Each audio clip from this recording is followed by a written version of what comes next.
world would not be the same. Few people laughed. Few people cried. Most people were silent. I remembered the line from the Hindu scripture, the Bhagavad Gita. Vishnu takes on his multi-armed form and says,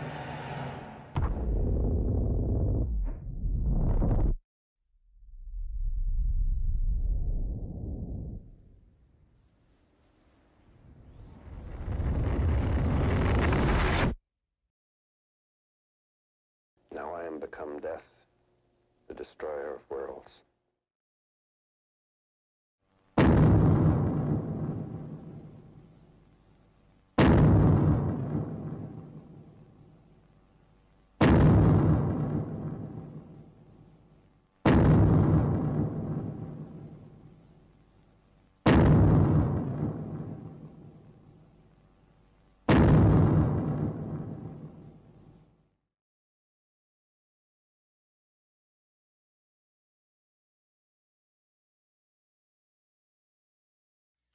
Hey guys, Starcraft and Ingrid here. Just imagine us doing our little hand gestures and all that. Today we're doing a new movie marathon. This one's going to be mostly done through streaming, and it's going to come out infrequently, but more frequently than we've done with some of our. Okay, I said never mind. I lost that train of thought. But this will come out infrequently. But I assure you, throughout this whole summer, we're going to do a Godzilla marathon. Woohoo! There a lot of Godzilla to watch that I haven't seen. We kind of had to, didn't we? I mean, I haven't posted the other monster reviews as of this recording. I really should, but yeah, though. After I was talking about the modern movies, well, again, that's stuff I haven't posted yet, and I was talking about the Gamera movies, especially. This was kind of inevitable. It seems fair that we should go through the run of the OG kaiju in its entirety. Exactly. And there's a few others I can send your way eventually, like Mothra and Rodan. But yeah, though, we decided to watch the very first Godzilla. Godzilla in 1954, a.k.a. the original Godzilla, King of the Monsters. And I've seen it a couple times. This was your first time watching it, so you get the floor. Well, I had a little bit of the context around the first Godzilla movie told for me actually by an analysis of the kaiju trope in general from overly sarcastic reductions. It was a time not long after the whole nukes dropping and also the US performing various experiments with other weapons nearby that general area, and there was just a general ban on being able to talk about it, and this was the first real big thing that actually got to talk about it. So it's very invalicious, but it very much deserves to be, because this is definitely something in a time where their stuff needed to be discussed and aired out, and as such, it has a very different tone, and you can tell that the focus is a lot more just on the drama and fallout around the people, which is kind of funny because obviously with kaiju now, people complain a lot about, hey, there's too many people in my monster fighting movie, but here the sort of human drama is kind of the point, and Godzilla's more of like a walking, talking, or not talking, but basically a walking, fire-blasting metaphor for nukes and for the bomb. He's a natural disaster on feet. Yep, a natural disaster on feet. Yeah, and basically, they have something that they usually would kind of drop in later ones for obvious reason. Every place he walks by is irradiated. You're never going to be able to live there, or work there, or build anything there for a long time. Yeah, it's just like, he walks there, the earth's salted, there's no going back. Not for a long time, anyway. And it's just, good Lord Almighty, now we watched the American version, and it's one of the best Americanizations Yeah, the way they do it is that basically, instead of dubbing over everyone, what they have is they have a Western reporter Raymond who's Burr kind of playing- going over and reporting on everything, and it sort of helps really immerse you in a way that's really natural, because you can easily feel, hey, obviously you'd want to have somebody that's kind of getting the scoop on this. Yeah, and it helps to make some stuff extra chilling, because he's sort of like narrating over like some of the destruction Godzilla causes, and it's just like, that's all he really can do. He can't do Now it anything to appears stop Tokyo it. has no. Now it appears Tokyo has no defense. Mm-hmm. Yeah, and yeah, that was Raymond Burr, Perry Mason himself, as Steve Martin. Well, before we had the other Steve Martin. And they eventually would call him Mr. Martin. But yeah, basically, anything that did, the only things that were actually dubbed were scenes where he wasn't in there. Anything else, he would either narrate over, or he would have a translator, and they would have original footage, and he'd be like, "Is that what he said? Oh, he said it was a giant monster. Oh, he must have had too much sake. No, they're pretty superstitious around here." You know, things like that. And they got, from what you're saying, they did get at least a few of the original actors, not all of them. And it is a little weird saying, oh, Mr. Martin is a friend of Serizawa, when I'm like, you look at Serizawa, you're like, I don't buy it. Yeah, but it's just like, you just kind of one of those spots where you have to suspend your disbelief a bit. Yeah, you needed that. But yeah, though, I mean, the fact that just so much of this is one great big metaphor, but it works. And it's... Yeah, and it really stands the test of time to tell you that we're still talking about this movie today, and it still stands even though there are like a billion other kaiju movies now. Exactly. And the fact that someone as very high up there as Raymond Burr loved working on this movie, and he would actually want to return for the 1980s reboot, speaks highly. Mm-hmm. Oh, and get this. You want to know who voices Dr. Serizawa? Who? James Hong. Ooh! You recognize that name, right? Vaguely familiar. The Chancellor in Mulan, Mr. Ping, the goose in Kung Fu Panda. Ooh! Yeah, that voice. That guy. Now. Yeah, so many characters in Avatar: Last Airbender, etc. But yeah, that's him as Serizawa, obviously being more serious and not as goofy voice.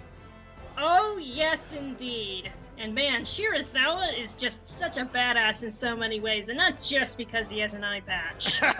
Exactly. And the fact, though, that this bombed both in in Japan and in the States, it's heartbreaking when you read that. Mm-hmm. I mean, it is just, you know what I mean, right? Just, because nowadays you know of it as a modern classic, but to know that it didn't do so well. Yeah, it's just like, damn, it was just really ahead of its time in the most unfortunate way. Yeah, exactly. Although, to be fair, there's one thing I didn't care for, was how they seemed to exaggerate Godzilla's height, saying he's 30 stories high. He's supposed to be, at one point, Steve Martin's looking down because he's supposed to think he's a rather high building, but all of a sudden he looks up. It's like, did Godzilla get taller? Whoops! Whoopsie. Yep, whoopsie indeed. But again, no, and this is where it's just Godzilla, and nothing can stop him. Mm-hmm. No, everything they throw at him.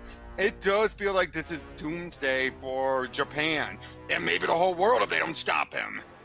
Yeah. You know what I mean? It's just...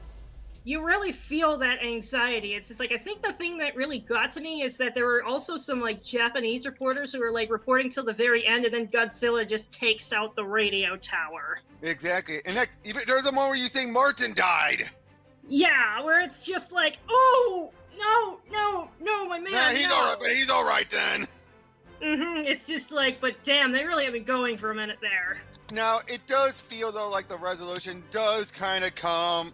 It's borderline Deus Ex Machina.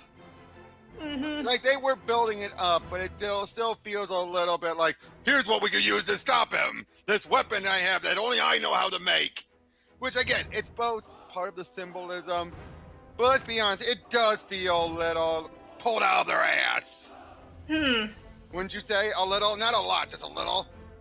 Yeah, I understand what you mean, where it's just like, I feel like that maybe it should have had a couple more long-term consequences than just, oh, Serizawa died. Like, hey, maybe the fishing in the area has been, like, permanently, like, has been, like, sort of permanently, like, right, depleted for, like, a long time because of the oxygen nuke. That was something that would make sense. Oxygen destroyer, exactly, which was a very scary weapon. Yeah, like, when they saw it demoed in a fish tank that previously they'd kinda shown as sort of, like, background dressing, well, that's a pretty chilling Chekhov's gun right there. Yeah, they turn the skeletons and then the skeletons vanish. Yeah! And basically they decide, you know, this is our only option. If this doesn't stop Godzilla, nothing can.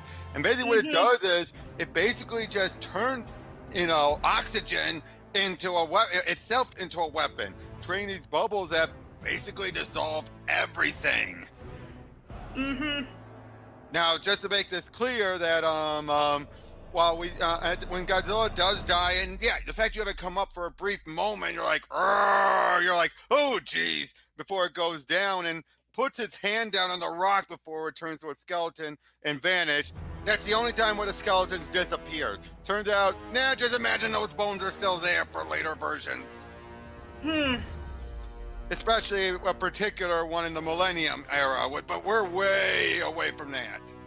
Well, I suppose you could say that maybe the skeleton of Godzilla is a bit more durable than just a couple garden variety fish. Well, I'm just saying, because you see his skeleton does disappear in the movies, what I'm saying.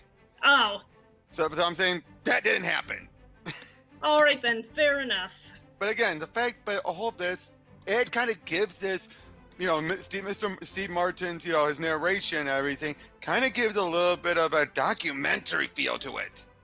Yeah, where it's just like, hey, here's this really horrible tragedy that happened in Japan.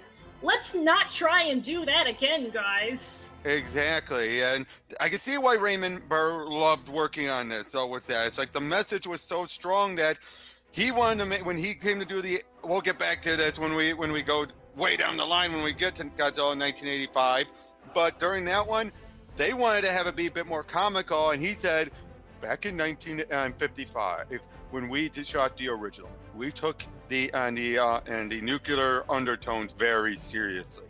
I will not be involved if you want to make this a farce. And props to the man for doing so, because at that time it was definitely really needed. Exactly, especially in the 80s, which, yeah, they do have some laughs, but nothing from Mr. Martin. He is completely serious, and while his scenes there feel a little bit more shoehorned, it's still, though, very grateful that he came back again. Especially since at that time they had the Cold War going on, and that was definitely very culturally relevant, because it's just like, this shit could happen again. Exactly. And now, could you believe from this point, though, that Godzilla would have, when you see this, that Godzilla would eventually become a hero? From here, it feels really implausible, like that would ever happen, because it's just like, it's a walking metaphor for one of the worst weapons humanity has ever created. How could you ever make that into a protagonist? Exactly. But again, like I said, remember though, this is the original. That's going to be a later one who's just as going around stomping through the city, but eventually, like, oh, you know what? I'll be a good guy. But yeah, now the next one we're going to be seeing after this will be Godzilla Rides Again. Thankfully, not Gigantus the Fire Monster. Long story. And then after that, we're coming back again to Godzilla vs. King Kong, the original, which is where things do get a little silly, a little campy, but Godzilla's still a bad guy. And then after that, well, we'll continue through with the Showa era. It says those three are the ones, and the first three are ones that kind of have a big gap between releases. Because, like I said, it bombed. Godzilla did not do so well at the start. Took a while to get going. Exactly. And even by, I'll say this again when we get to it, by the time of the original Godzilla vs. King Kong, King Kong was the more popular one. That's weird when you think about it now. Yeah, especially now since basically Godzilla's just kind of the face of kaiju in general. Yep, even though technically Kong was the first. Technically. Technically. Yeah, when we talked about the King Kong video, which again, I will eventually post it, I promise. Yeah, Kong is only so big. He's not really kaiju size. Yeah, it's just, he's a big monkey. There's not much else to it. He's a big boy. He's a big boy. Big boy. Yeah, he's a big boy, but he's not a... Yeah, he's not a monster. No, he's just... You know, you know how beasts go. They're not really good or bad. They just follow in their instincts. Now, I gotta ask, how would you compare the Americanization here to the Americanization we saw for Gamera the Invincible? What the hell were they smoking for Gamera the Invincible? And hey, we liked it! Don't get us wrong! Yeah, it's just like... I mean, both of them have their place. Sometimes you need more serious stuff, and sometimes you just need to laugh your ass off at something that's completely ridiculous. And again, the American footage in Gamera, while not as... Now, granted, I think it helped that Gamera did not have a strong message behind it to... Yeah, Gamera was like, you can tell it's just like, they basically gave no shits, as my usual GM would say. Yeah, but at the same time, though, they did take something surprisingly seriously, like, oh, if we're going to do this, we got to agree upon in the United Nations and all that, which we later made fun of when we got to one of the later movies, remember? Oh, two kids, and these two kids that don't belong to our nation. We all are unanimous. We're not going to shoot them down. What? So at least Gamera, the Invincible, did that much more believably. So I still give him props for that. I mean, it felt like, how should I put it? It felt like it was still probably one of those better Americanizations, just not as good as Godzilla. So, what would you rate this, 1 to 10? I would say I'd give it an 8 out of 10. I would agree. I'd give it an 8.5. Like, it's sort of like hard to beat the original in a lot of ways, but at the same time, culture and time moves on, and Godzilla would later go on to occupy kind of a different place, both in Japan and elsewhere. Very much so, very much so. So, that's all we've got to say on this one. Hopefully, I promise you I will get these other videos out when I can. So until then, we'll catch you on the next one. This is going to be the summer of Godzilla for us. Woohoo! Yep. Catch you all later. Bye.